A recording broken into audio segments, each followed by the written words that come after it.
Құрметті оқушылар, сабақтың тақырыбы түзу сызықты тең айнымалы қозғалыс кезіндегі жылдамдық және орын ауыстыру. Оқыту мақсаттары: түзу сызықты тең айнымалы қозғалыс кезіндегі жылдамдық және үдеу формулаларын есептер шығаруда қолдану, түзу сызықты тең айнымалы қозғалыс кезіндегі координата мен орын ауыстыру теңдеулерін есептер шығаруда қолдану. Түзу сызықты үдемелі қозғалыс кезіндегі дененің орын ауыстыру векторының проекциясын анықтауға арналған теңдеулер.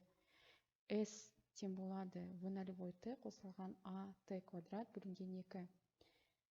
Немесе S тең болады v0 қосылған v көбейтілген t бөлінген 2.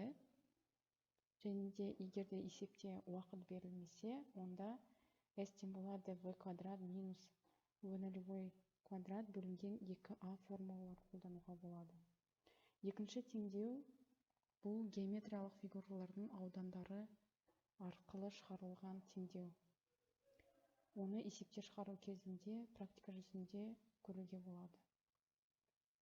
Бастапқы жылдамдығы 0-ге тең болса, түзу сызықты тең айнымалы қозғалыс кезіндегі дененің орын ауыстыруы келесі формулалар арқылы шығарылады. Яғни манағы теңдеулерден біз v0-ді алып тастаймыз. Себебі ол 0-ге тең. Сонда S тең болады at квадрат бөлінген 2, S тең болады vt бөлінген 2, S тең болады v квадрат бөлінген 2a. Егер де дене тұрақты үдеумен қозғалса, дененің орын ауыстыру векторының проекциясы уақытқа тәуелді болады.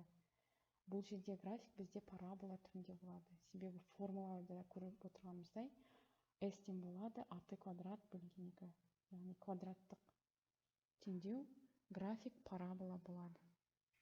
Бірінші суретте егер де бізде үдеу мен жылдамдық бағыттас болса, ал егер екінші суретте егер де олардың бағыттары қарама-қарсы болса, график осындай түрде болады.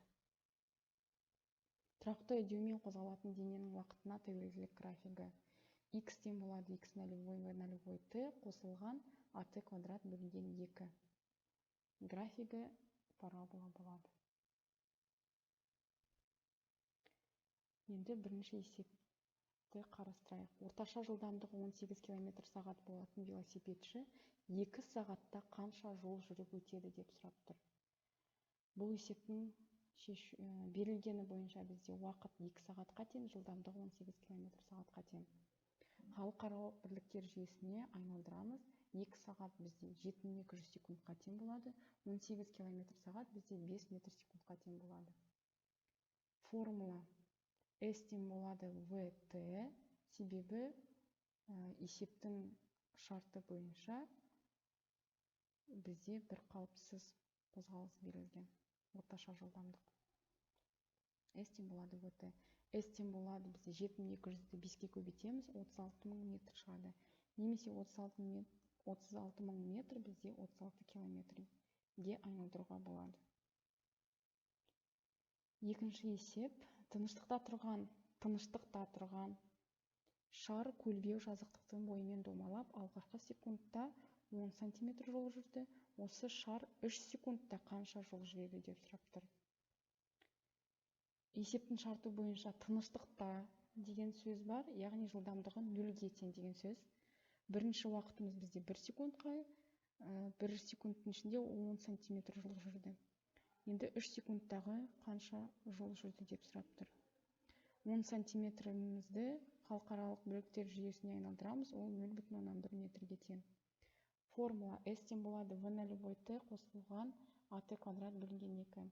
Жылдамдық 0-ге тең болғандықтан бізде S тең болады at квадрат бөлінген 2. Бұл бірінші теңдеуден біз үдеуді таба аламыз, себебі бізде бірінші жол мен оның уақыты бар. Сонда бізде A тең болады 2S1 бөлінген T1-дің квадраты. Сандық мәндерді орнына қоямыз, үдеудің мәні 0,2 метр бөлінген секунд квадратқа тең болып шықты. S2 тең болады at2 квадрат бөлінген 2. Бұл жерде екінші уақытты аламыз. Сандық мәндерді орнына қойып, 3 секундта жүрілген жолды анықтаймыз. Ол 0,9 метрге тең болып шықты. Үшінші есеп бойынша тыныштықта тұрған автомобиль 0,6 метр секунд квадрат үдеумен қозғалып, 30 метр жолды қанша уақытта жүріп өтеді деп сұрап тұр. Есептің берілгені v0 0-ге тең болады, үдеу 0,6-ға, s тең болады 30 метрге. Уақытты табу қажет. Бізде жылдамдық 0-ге тең, яғни s тең болады at квадрат бөлінген 2 формуласын қолданамыз.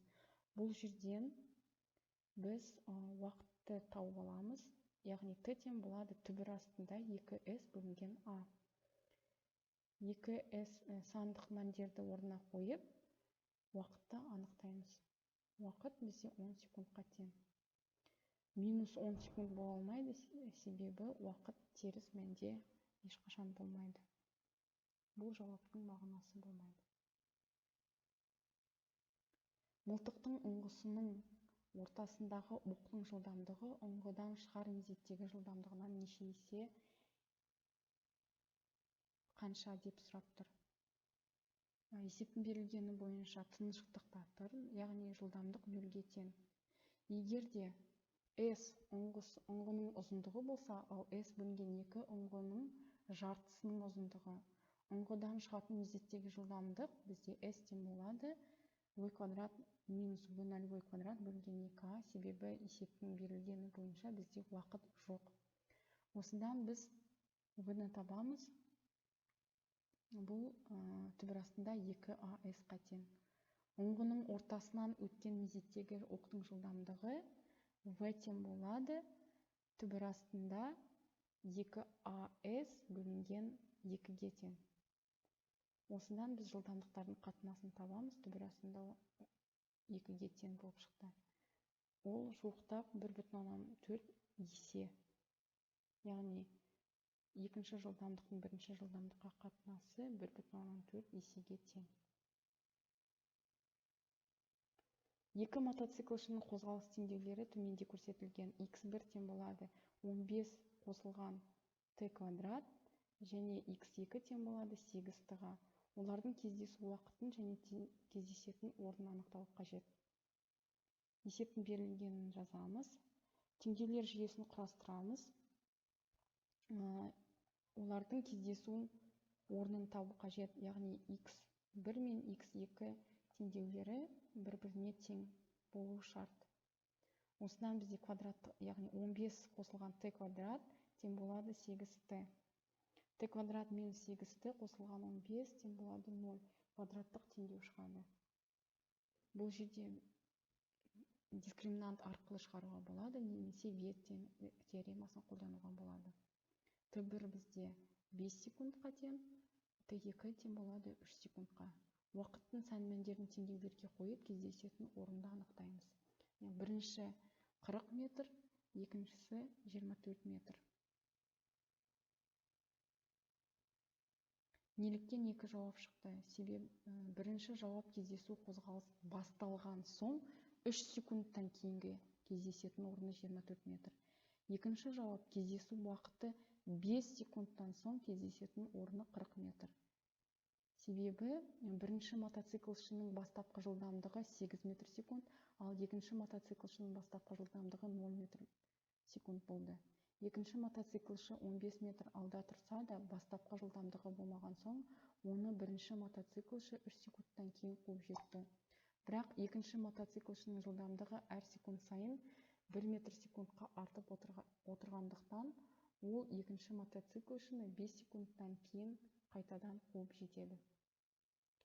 Осымен бүгінгі біздің сабағымыз аяқталды. Рахмет, сау болыңыздар.